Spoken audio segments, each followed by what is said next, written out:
Hey guys, my name is Richard Cook and today I would like to share with you 6 pictures that I photographed in January that are on my short list to be a postcard from New York City. Can you tell me what I think number 6? Sorry, I don't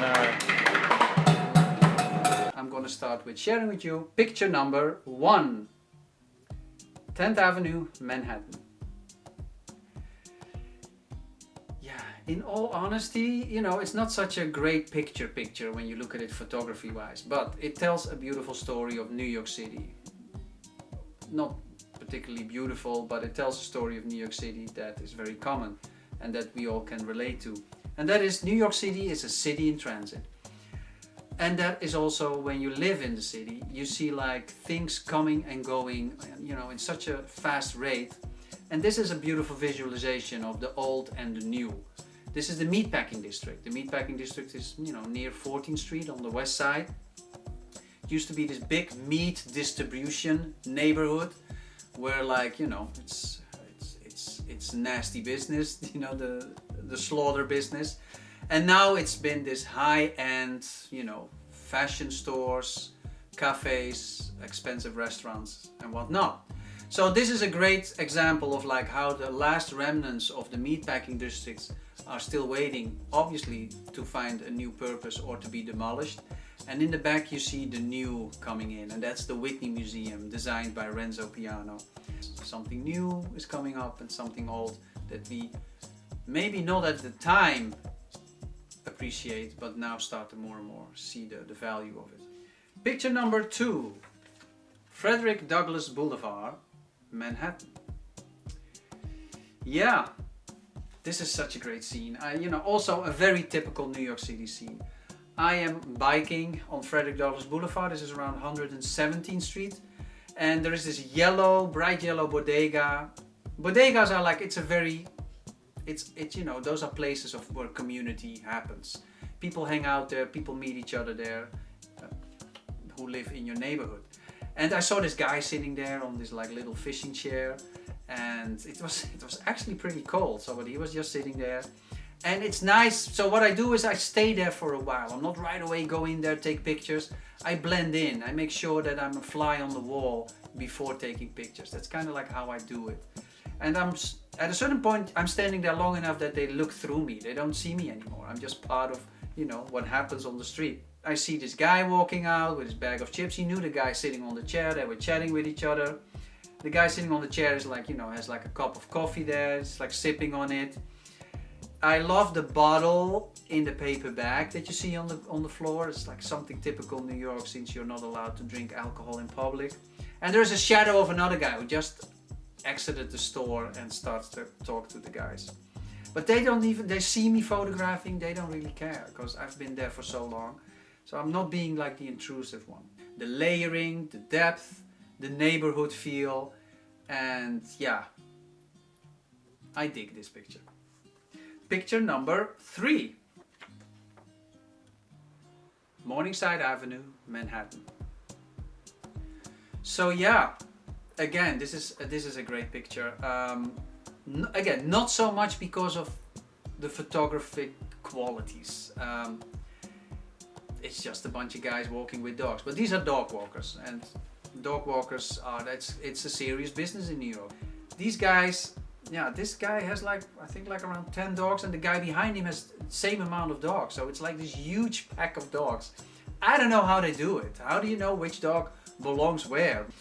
I love this whole scenery. I position myself on the sidewalk, go really low on dog's height.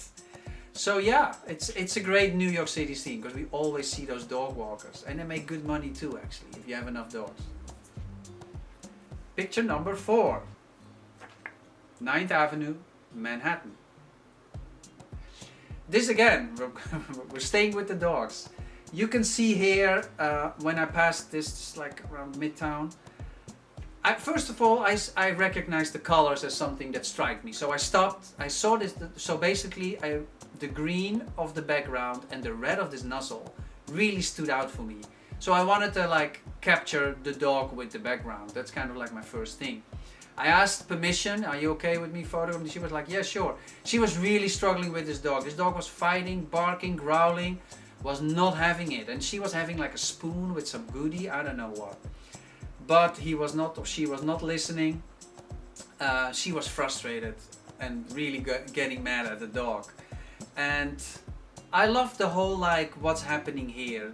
The dog, it's a greyhound. They're elegant already. So and the long legs makes his pose like it's like the dog is dancing, although he's fighting. And you see everything is like closed up. The dog is muscled. She is muzzled too. And the background, there's like a deli that is also like, you know, blocked off against the cold. And even the bottles on the right are all wrapped in cling wrap plastic.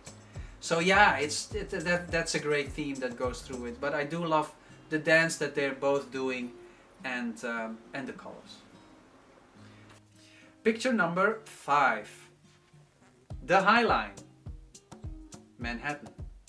Yeah, the High Line used to be an above the ground railroad track and it's been turned into a public park in New York City. It's, I think, the most beautiful park because it's not really a park. It's like a lot of like gardening green, a lot of art installations and sculptures. It's just beautiful to walk on that park because you walk basically from 12th Street to like 40th Street above ground, so no traffic, and you can look at all these beautiful sceneries in the streets. It's just a great way to like see New York City. And this is a scene that I captured because of the contrast difference. You know, I love the tonality in this image, from gray, light gray to all darker gray to black. That's actually what I find so striking in this image. It has all like, you know, the geometrical shapes in all kind of directions. Yeah, just a lovely scene to look at. And the final one is Riverside Drive, 12th Avenue, Manhattan. I love this picture, very simple, because of the scenery. Why New York City attracts to so many people, and I noticed that especially like, you know, a lot of people that I connect with in Holland. It's kind of like the same thing that how I connect with New York City. When I came to New York, it's like I know New York from television. I grew up with all those TV shows. I grew up with the movies, and yeah, there are all these typical New York City scenes that feel so familiar that even if you've never been there and you encounter it, you're like, oh yeah, now I see. It's like seeing an old friend, and that is this is a picture that kind of like connects with that old memory that we have. That's, you know, that's been stored by all the things that have been fed to us as a child and growing up. So yeah, this is just overall a beautiful scenery, photography wise, but also it has a nice story with it.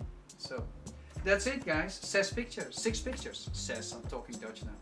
6 pictures, and yeah, I hope you enjoyed them. I hope you like the information about it. If you want to know more about my project, postcardsfromnyc.com, and I'll see you next time in February. Okay? Bye for now.